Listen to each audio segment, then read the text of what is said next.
नमस्कार। भारत की आज़ादी के बाद से ही एक बहुत बड़ा सवाल हमेशा सामने रहा है कि देश के दिल यानी इसके गांवों को कैसे मजबूत किया जाए। और देखिए, ये एक ऐसा सफ़र रहा है ना, जिसमें सोच और रणनीतियां दोनों ही लगातार बदलती रही हैं।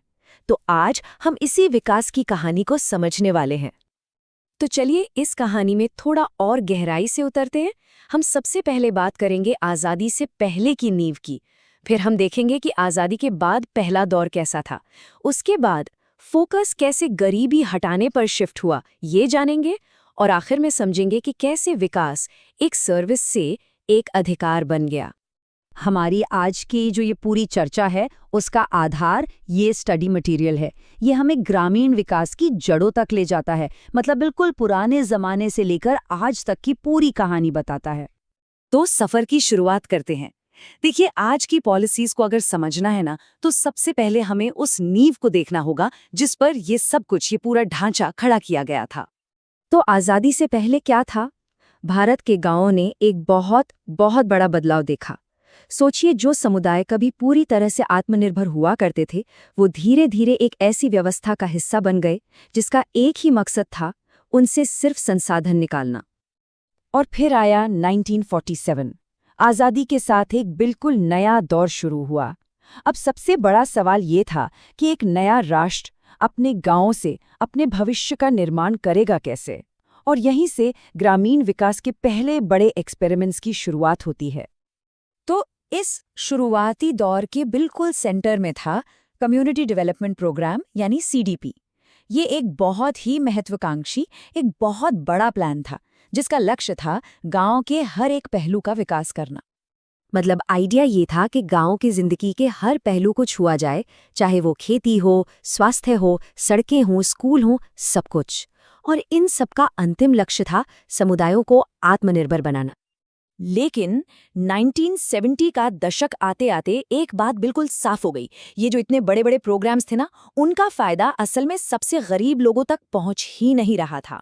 और यहीं से स्ट्रैटेजी में एक बहुत बड़ा बदलाव आया।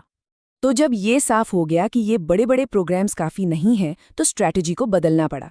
अब फोकस जनरल डेवलपमेंट पर नहीं था, बल्कि सीधे सीधे गरीबी पर हमला करने पर था। और कह सकते हैं कि ये एक नए युग की शुरुआत थी। और इस नई सोच को आवाज दी एक बहुत ही शक्तिशाली नारे ने, गरीबी हटाओ। ये गरीबी के खिलाफ एक सीधी लड़ाई का ऐलान था। और इसी सोच से जन्म हुआ टारगेटेड स्कीम्स का, यानी लक्षित योजनाओं का। अब ये सीडीपी से बिल्कुल अलग थीं, क्योंकि ये बहुत ही स्पेसिफिक ग्रुप्स के लिए बनाई गई थी, जैसे कि छोटे किसान या भूमिहीन मजदूर या फिर महिलाएं। और यहाँ इस नई सोच को हम काम करते हुए देख सकते हैं। अब हर स्कीम का एक बिल्कुल सटीक टारगेट था, जैसे मनरेगा के तहत बेरोजगारों को काम देना या फिर उज्ज्वला के तहत महिलाओं को गैस कनेक्शन देना। मकसद एकदम क्रिस्टल क्लियर था। फिर आया 1990 और 2000 का दशक, और इसके साथ एक और बहुत बड़ा वैचारिक बदलाव आया। अब बात सिर्फ सर्विसेज देने की नहीं थी, अब सरकार लोगों को अधिकार दे रही थी। ये लाभार्थी से हकदार बनाने तक का सफर था। और ये सोच में आया एक फंडामेंटल चेंज था।